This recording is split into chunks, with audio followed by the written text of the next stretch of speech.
Earth is hell, the disturbing truth you never knew, Catholic mystery.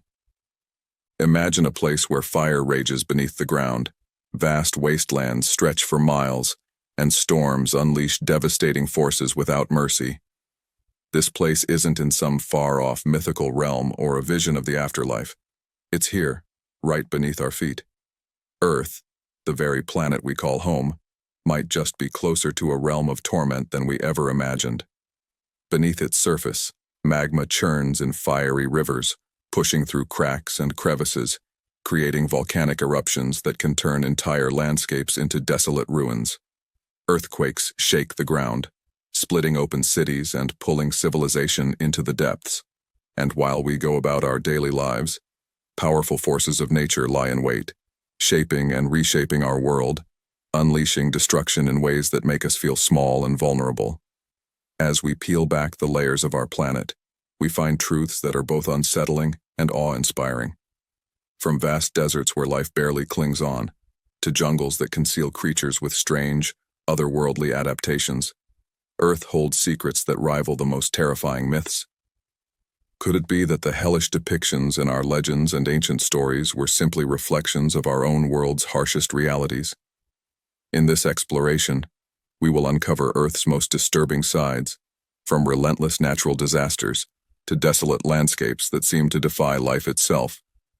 Journey with us as we reveal the darker, stranger side of our world, a place that might just be the closest thing to hell we'll ever know. Welcome to Catholic Mystery. Dive deeper into the hidden stories, ancient texts, and profound mysteries woven into the fabric of the Catholic faith. If you've ever wondered about the secrets of heaven and hell, the fascinating lives of saints, or the hidden meanings in Scripture, this is the channel for you. Join us as we uncover the truths and teachings that have inspired believers for centuries. Don't forget to subscribe and hit the notification bell so you never miss an episode. Let's explore together. Earth isn't the paradise it seems. We've all heard it, haven't we? Hell, a place beneath the earth where flames rage and the souls of the damned suffer eternally. But what if I told you that hell isn't some distant realm beneath our feet, but the very world we inhabit? According to ancient banned texts, secret doctrines, and even subtle hints within the Bible itself, Earth isn't the paradise it seems. Instead, it's a masterfully disguised prison, a realm of suffering designed to keep us trapped. This isn't just some wild theory. It's an idea that has been systematically silenced, erased, and buried by mainstream doctrines.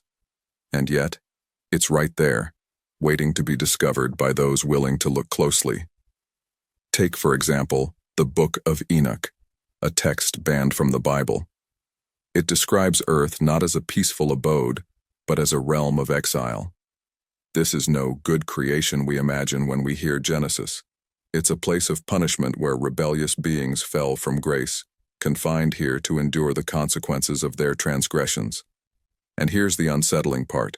According to these ancient writings, we're sharing that same cursed space, living out lives filled with suffering, toil, and unending struggle. Consider the term fallen world. We often hear it as a poetic metaphor, but have you ever wondered, fallen from what exactly? And where have we fallen to? The Gnostic texts, another set of banned writings deemed heretical, suggest an even darker answer. They claim that Earth is actually the creation of a rogue, lower god known as the Demiurge, a flawed, controlling, and malevolent being. Unlike the almighty benevolent creator we're used to hearing about, this Demiurge supposedly crafted our world as a trap, ensnaring souls in an endless cycle of pain and ignorance, far removed from the true divine source. In this light, Earth is not merely a tough place for humans to live. It's a deliberate cosmic trap, a twisted form of hell where souls are kept in darkness, blind to their true origins. If that's the case, then what else has been hidden from us? And perhaps more importantly, how do we escape? Why no one can get out our trap without scar? And here's where it gets even darker. If Earth is a prison, then what does that make us? Prisoners, souls in captivity. Look around. Every joy seems fleeting, every peace disturbed, every life ending in decay and death. No one gets out unscarred. In this so-called paradise, suffering is guaranteed, built into the fabric of life itself. Hunger, disease, disaster, they all seem like features, not flaws, in this design. And yet we're told to wait for salvation, to believe that our suffering has a higher purpose. But could that narrative be just another part of the trap? A way to keep us complacent and obedient while our souls are drained by this world, one lifetime after another? Ancient hidden doctrines suggest we're in a rigged game, one designed to keep us from discovering our true potential, our real spiritual home. We are so distracted by the struggles of everyday life that we forget to ask why suffering is the universal condition here. Ever wonder why paradise seems so far out of reach, despite our best efforts? The system is rigged so that we remain blind to our origin, struggling just to survive, all the while being told that we need to earn our way into heaven. Meanwhile, the reality is even more sinister. We're already in hell, just a very well-disguised one. So, who benefits from this arrangement? In these ancient hidden narratives, it's not a god of love, but a god of control, a figure who feeds on the ignorance, pain, and suffering of those trapped here. And the craziest part? Mainstream doctrines have done everything to keep this idea locked away, branding it heresy, banning texts that dare to unveil it. The early church, the very institution claiming to free us from sin, may have silenced the very truth that could liberate our souls. An alternative understanding of Adam, Eve, and Paradise Lost. So here's a twist on a story we all think we know. Adam and Eve, Paradise Lost, the beginning of mankind's exile. We're told they were expelled from Eden and sent down to earth, but ancient apocryphal texts offer a much darker version. According to some of these banned books, that expulsion wasn't just a mythic consequence, it was a brutal sentence, a one-way ticket into a world filled with sorrow, pain, and mortality. A prison realm where humanity would forever suffer for the so-called original sin. Let's be real. Traditional narratives make Earth sound like just another stop, a temporary state of separation until humans find redemption. But in some of these suppressed texts, Eden was the only glimpse of paradise we were ever supposed to see. Once humanity was banished, there was no return, no easy path back. They weren't just sent out, they were condemned to a world designed to reflect their punishment, a world already tainted, broken, and corrupt. Some of these ancient texts go so far as to imply that Earth isn't simply a neutral landscape where we live out our lives, but a cursed place where suffering is guaranteed. We're talking about a realm built on hardship, where every joy is matched by equal, if not greater, sorrow. Adam and Eve weren't merely banished. They were sent to a world with a built-in system of pain, labor, and death, a place where humanity would be constantly reminded of their fall every single day. Some of these sources suggest that Adam's punishment wasn't just physical exile, but a severing of his connection with divine wisdom, an amnesia of sorts, trapping him in ignorance. Earth became a land of forgetfulness, a place where humanity would endlessly toil, disconnected from its origins, unable to remember what had been lost. Think about that. The concept of paradise lost goes far beyond a garden. It represents the loss of an entire state of being, a spiritual home that humanity would never again experience fully. Apocryphal texts portray Earth as the direct antithesis of Eden, a stark contrast. Eden was timeless. Earth is defined by decay. Eden was boundless. Earth is ruled by limitations. What we're left with here isn't a simple fall from grace, but a descent into a realm where humans are bound by the inescapable cycle of life and death, a loop from which there seems no escape. And here's the kicker. These banned books suggest that Adam's exile was meant to make him forget what true freedom, what real connection with the divine feels like. So as humanity multiplied, generation after generation, we inherited not only Adam's punishment, but his ignorance, his distance from divine truth. The world around us is a constant, grinding reminder of that exile, a place where each moment reminds us of what we once had and what we lost, probably forever. Where is the real hell? Here's where things get even more twisted. What if hell isn't some fiery pit waiting for you in the afterlife, but rather the very reality we're living in? And even wilder, what if the entire concept of hell after death is just a carefully crafted illusion, designed to keep you in line, obedient and distracted from the brutal truth? We're already in hell. Hell, right here, right now. Some ancient mystical teachings and banned texts suggest that the idea of hell as a place you go after you die is nothing more than a psychological trap. Think about it. Keep people terrified of an abstract punishment in some other realm, and they'll spend their lives trying to avoid it. But what if the real punishment is here on Earth? That's right.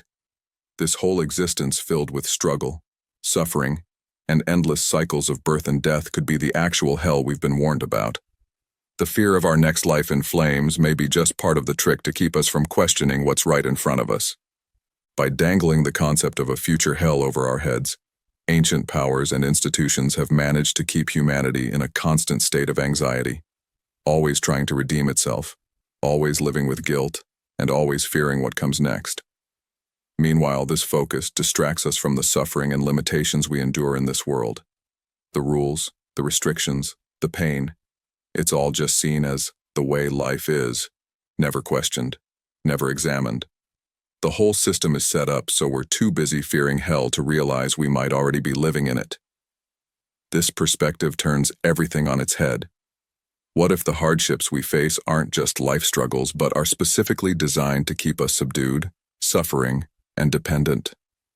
Every religion, every doctrine has its own version of rules that claim to keep us from an afterlife of eternal damnation. But what if those rules aren't about saving our souls, but about keeping us locked in this cycle, bound to this realm?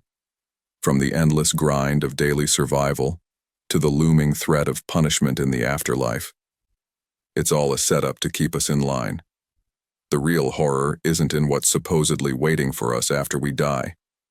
It's the deception that makes us believe our suffering now is somehow necessary, somehow justified. By keeping us focused on that future fear, we're kept from seeing the very real prison we're living in every day. It's the perfect psychological cage, one where we police ourselves, trying to avoid a punishment that might not even exist, while the true prison walls are right here, all around us. This hidden knowledge was considered so dangerous that it had to be erased, banned, or dismissed as heresy. Why? Because if people started questioning the idea of hell, they might start questioning the nature of this world. They might start asking uncomfortable questions about why things are the way they are, and, more importantly, who benefits from us believing in that afterlife punishment instead of seeing the suffering of this world for what it really is. Here's a detail they don't tell you in Sunday school. According to the Book of Enoch, a banned text that delves deep into the origins of our suffering, the angels who rebelled weren't just cast into some far-off corner of the cosmos. They fell right here onto Earth, and with them came something far darker than we've been led to believe. These so-called watchers, angels sent to observe humanity, broke their divine orders. They took human partners, introduced forbidden knowledge, and brought chaos with them.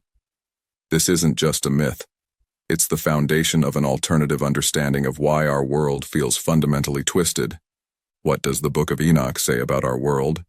The Book of Enoch claims that Earth became a kind of purgatory, not only for these rebellious beings, but also for their offspring, the Nephilim, and ultimately for humanity itself. According to these accounts, our world isn't just a fallen place. It's a place cursed by beings who disrupted the natural order and unleashed suffering in their wake. If Earth became the prison for these angels, their descendants, and ultimately humanity, then what does that make us? Are we living in the shadow of their punishment, condemned to exist in a realm that absorbs the consequences of their rebellion? According to this forbidden text, the Watchers didn't just cross a line, they redefined our reality. Their forbidden actions stained this world, making it a place that resonates with their defiance and the consequences of their acts.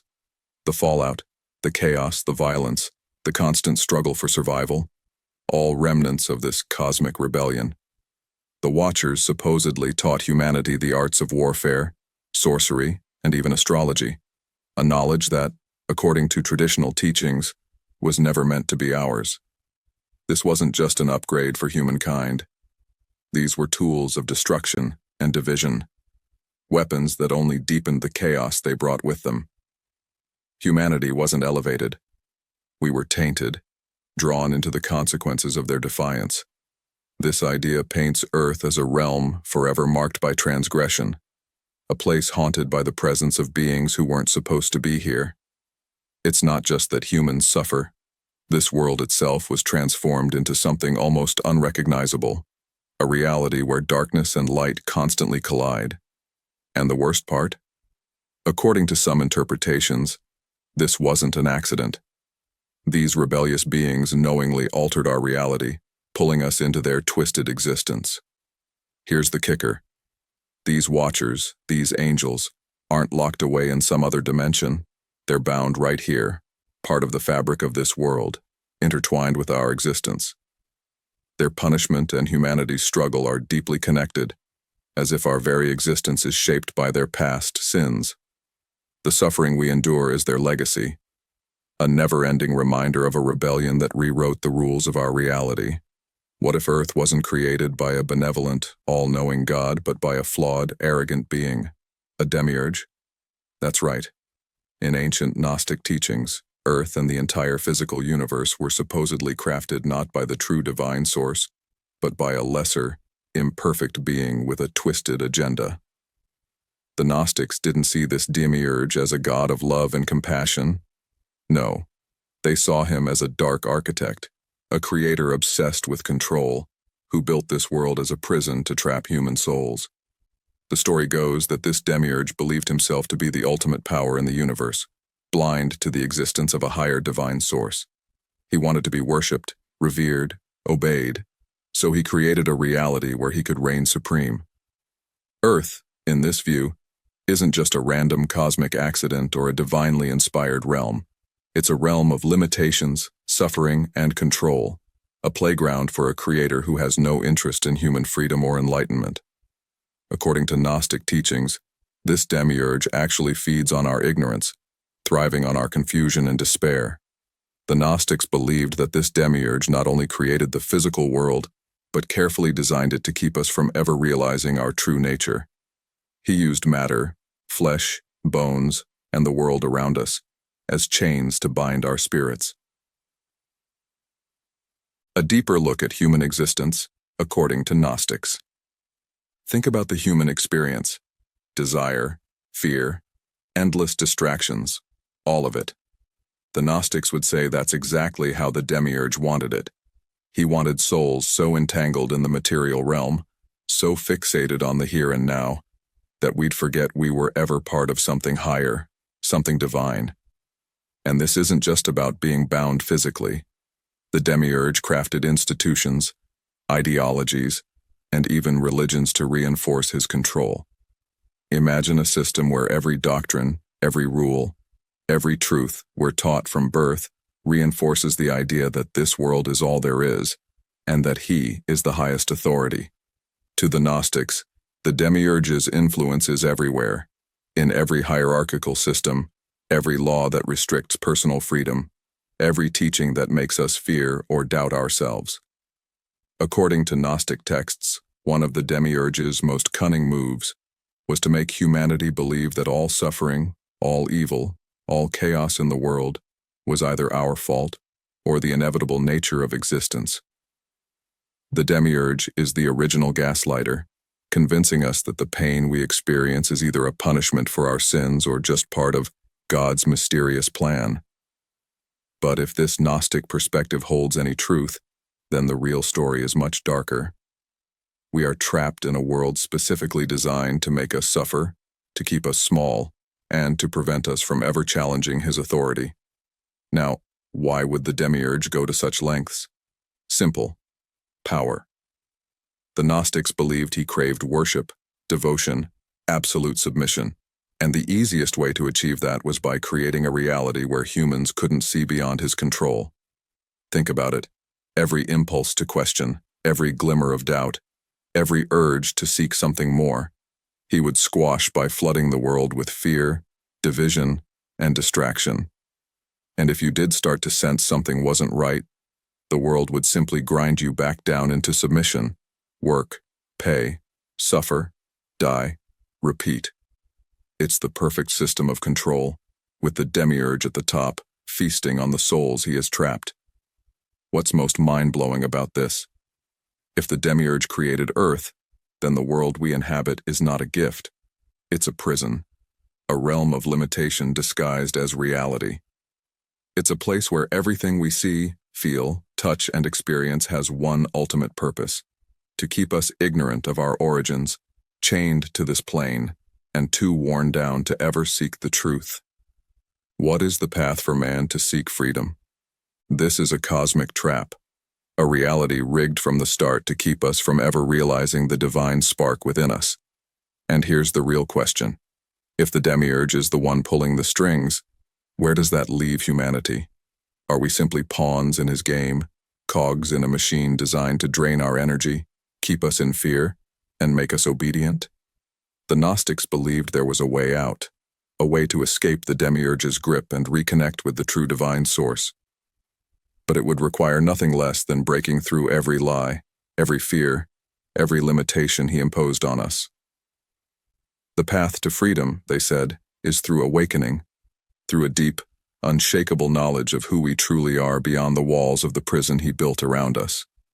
So, if Earth really is a cosmic prison, what's keeping us here? In many ancient teachings, there's a deeper layer to this story. A battle between forces of light and darkness, with Earth caught right in the middle. This isn't just some poetic metaphor for good and evil. It's an all-out cosmic struggle that plays out in every corner of our reality. According to Manichaean teachings, the universe is divided into two fundamental forces, each with its own agenda.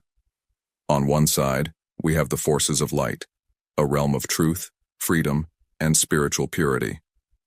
On the other is the realm of darkness, chaos, and material entrapment. Earth, as you might guess, is on the front line of this war, and we as humans are pawns, constantly being influenced, pushed, and pulled by these two forces, often without ever realizing it. Here's how it works. The forces of light are said to be trying to awaken us, to help us break free from the limitations of this world and return to our divine origin. They communicate through moments of clarity, insight, and wisdom, those rare flashes of truth that remind us there's more to life than what we see around us. But these forces don't have an easy task. They're up against the powers of darkness, which thrive on keeping us bound to material existence, and they don't play fair. This dark side doesn't want us to see beyond the physical, doesn't want us questioning, doesn't want us to understand our true potential. And the battlefield? It's not just some mythical plane. It's right here, in every experience we have, every decision we make. The struggles, the doubts, the endless distractions, they're the tools of the dark forces, keeping us focused on everything but the truth. In this view, every hardship, every temptation, every fear we face is part of the dark forces' strategy to keep our minds clouded, our spirits dulled, and our focus chained to the physical world. This cosmic battle is subtle. It's not angels and demons openly fighting in the skies. It's far more insidious. It's in the systems we live by, the pressures we face, the beliefs we're taught to follow without question. The dark side doesn't need to force us into submission. It just has to keep us preoccupied, consumed by work, endlessly chasing material goals, scared of failure, conditioned to follow without thinking. That's how they win. That's how they keep us from ever realizing there's even a war at all. Manichaean and other mystic teachings hint that we have a piece of the divine light within us, a spark that the dark side can never fully extinguish, no matter how deeply it tries to bury us in illusion. This inner light is our only defense, our only real weapon in this cosmic battle. Knowledge will set man free. But here's the trick. To access it, we have to resist the constant pull of darkness, the distractions, the fears, the endless noise that keeps us from looking inward. We have to wake up to the idea that maybe, just maybe, our struggles aren't random or meaningless.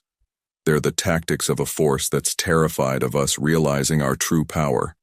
And why would the forces of darkness fear us waking up? Simple. The moment we start to see through the illusion, the moment we recognize this world for the battlefield it is, we start to break free. We are no longer passive players in their game. We become warriors, conscious participants in a much larger cosmic struggle, aligned with the forces of light seeking to liberate, not control. All right, so we've unpacked some intense, unsettling ideas. Earth as a prison, a realm cursed by rebellion, a cosmic battleground. But here's the big question. If all of that's true, is there a way out? Are we doomed to stay trapped in this realm? Or is there a way to break free from this endless cycle of suffering, illusion, and control? Some ancient teachings suggest that there is indeed a way out, but it's not an easy path. It's not about waiting for salvation from above or hoping for a miracle. The way out lies in something far more personal, something only we can unlock. Gnosis, or deep transformative knowledge. It's this concept of gnosis, this profound inner awakening, that ancient mystics, Gnostics, and other spiritual thinkers saw as the ultimate key to liberation. According to them, gnosis is not simply knowledge, it's a direct, undeniable understanding of one's true self and one's connection to the divine source beyond this physical reality. So what exactly is this gnosis? Imagine for a moment that you spent your entire life in a dark room. You know every inch of it, but you've never seen the sun. Then one day, a window opens, and for the first time you experience light. Gnosis is that window. It's a complete paradigm shift, a revelation that allows you to see through the illusions of this world. This isn't something that can be taught in schools or explained in books. It's something you experience, something you become. But why is gnosis so important? Because according to these teachings, the Demiurge, the Watchers, the forces of darkness, whatever you want to call them, have all gone to great lengths to keep us from this kind of awakening. They've created systems, distractions, and fears to make sure we never question the nature of reality, let alone try to transcend it. They don't want us to realize that this world is a facade, that there's something much greater beyond it. In this view, the journey to liberation is a process of stripping away every belief, every fear, every attachment that ties us to this physical realm. One of the most radical ideas in Gnostic thought is that salvation isn't about obeying rules or following dogmas. It's about breaking free from those very things. It's about rejecting the limitations imposed on us and realizing that the true divine doesn't need us to be obedient servants. Instead, it wants us to recognize our own divine spark and our ability to rise above the illusions of this world. Imagine the kind of courage and clarity it would take to see through every societal structure, every ingrained belief, and understand that they were all designed to keep us bound. That's the level of awareness Gnosis offers.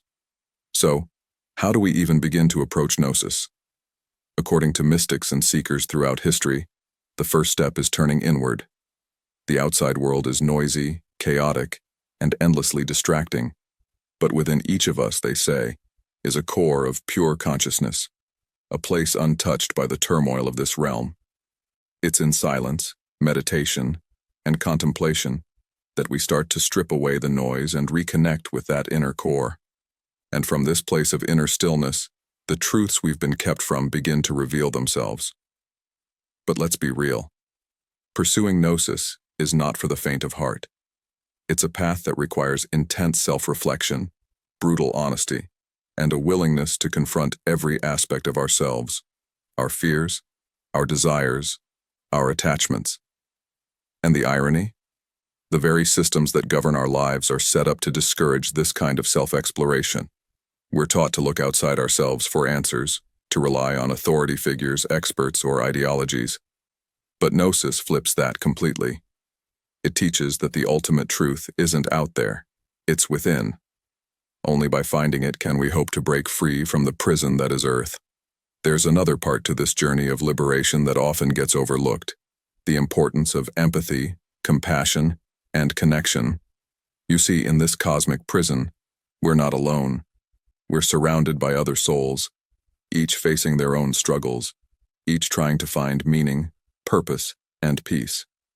The more we awaken, the more we see through the illusions of separation and competition that divide us. We begin to understand that fundamentally we're all connected, and in that connection lies a powerful collective strength. When we start to view others not as separate beings but as reflections of ourselves, we dismantle one of the Demiurge's greatest tools, division.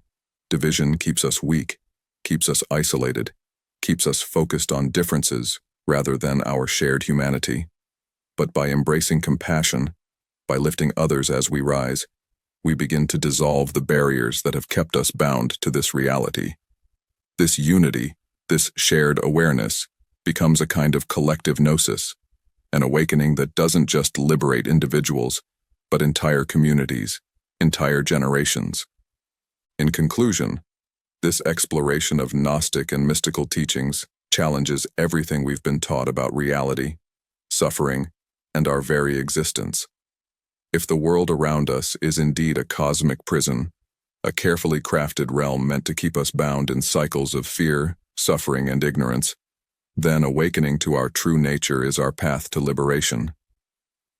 According to Gnostic thought, the way out isn't found through obedience or adherence to external doctrines, but through gnosis, a deep, inner understanding of our divine origins and the hidden forces that shape our lives. This awakening is not just a personal transformation but a collective one, where empathy and compassion dissolve the illusion of separation, allowing us to connect with the divine spark within and among us all. Our journey, then, is not about escaping life, but transforming our understanding of it. Through courage, self-reflection, and a commitment to seeking truth, we can transcend the limitations imposed by this realm, reclaim our power, and live as conscious, liberated beings. This knowledge invites us to see beyond the illusion, to awaken to a profound truth, that freedom, light, and truth have always been within reach, closer than we might have ever imagined. We really appreciate you for joining me on this journey today. It's been a deep dive into concepts that challenge everything we've been taught, and I appreciate you being here, keeping an open mind, and engaging with these ideas. If this video resonated with you, if it sparked even the smallest question or curiosity, then maybe, just maybe, it's the beginning of something extraordinary. Thanks for watching, and remember, the truth is always closer than we think. See you next time.